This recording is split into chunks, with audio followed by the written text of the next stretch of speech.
Kasi ganito yan, Brian. Ang future kasi ng tao, nakadepende yan sa sarili mo. Sa araw-araw mong ginagawa. O, halimbawa, yung sinasabi nilang wala kang mararating. Ay, itong batang to magiging mayaman to. Magiging successful sa buhay to. Pero yung bata na yung tamad, paano magiging successful? Diba? So, ibig sabihin, yung future, nakadepende yan sa'yo. Nakadepende kung sino man yung taong yun. Hindi mo aasahan yung panahon or yung swerte lang. Kasi ikaw mismo yung gumagawa ng swerte mo sa buhay. Ganun. Ngayon, kung gusto mo maging successful, paghihirapan mo talaga.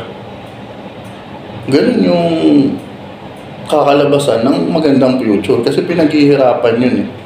Hindi yun inaantay lang or hinihingi. Ganun.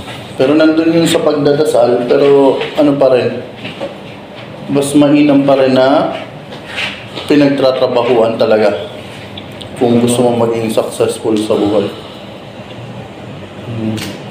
So dahil nagustuhan mo yung payo ko, mag-follow ka sa akin ha. Makapalo na ako sa'yo. Ganon.